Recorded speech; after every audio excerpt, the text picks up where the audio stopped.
രക്ഷക സ്തുതി നീനക്കെന്നും ചീറ്റിൽ നിന്നെന്നെ നീ വീണ്ടെടുത്തതിനാൽ സ്തുതിക്കും നിന്നെ ഞാൻ ആയുസ്സിൻ നാളെല്ലാം നന്ദിയോടടി വണങ്ങും.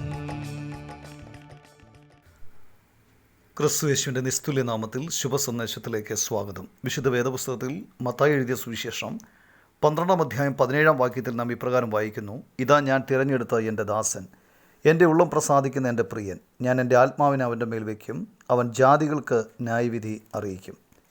ദൈവം മനുഷ്യനോട് പറയുന്നു, ഇതാ ഞാൻ തിരഞ്ഞെടുത്ത എൻ്റെ ദാസൻ, എൻ്റെ പ്രിയപ്പെട്ടവൻ. ദൈവത്തിൻ്റെ പ്രിയപ്പെട്ടവൻ ആരാണ്? പ്രിയപ്പെട്ടവൻ കർത്താവായ യേശു ക്രിസ്തുവാണ്. ഇവൻ ദൈവത്തിൻ്റെ പ്രിയപുത്രൻ ആണ്.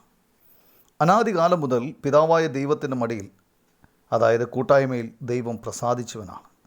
കാലാരംഭത്തിന് മുമ്പ് തന്നെ പിതാവായ ദൈവവും പുത്രനായ ദൈവവും തമ്മിലുള്ള സ്നേഹം നാം കാണുന്നു.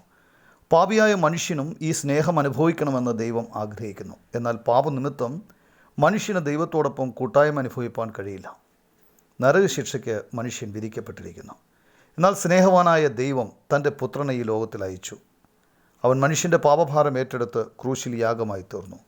3-ാം ദിവസം മരിച്ചവരിൽ നിന്ന് ഉയർത്തെഴുന്നേൽക്കുകയും ചെയ്തു. ഇന്ന് അവൻ സ്വർഗത്തിൽ പിതാവായ ദൈവത്തിൻ്റെ വലത്തുഭാഗത്തിരിക്കുന്നു. മനുഷ്യനും ദൈവത്തിനുമിടയിൽ മധ്യസ്ഥനായി പ്രവർത്തിക്കുന്നു. അതുകൊണ്ടാണ് ദൈവം അവനെക്കുറിച്ച് ഈ സാക്ഷ്യം നൽകിയിരിക്കുന്നത്: ഇവൻ എൻ്റെ പ്രിയപുത്രൻ. ദൈവത്തിൻ്റെ പ്രിയപുത്രനായ കർത്താവായ യേശു ക്രിസ്തുവിലുള്ള വിശ്വാസത്താൽ നിങ്ങൾ രക്ഷ പ്രാപിക്കട്ടെ എന്നാണ് നിങ്ങൾക്ക് വേണ്ടി ദൈവത്തോടുള്ള ഞങ്ങളുടെ പ്രാർത്ഥന.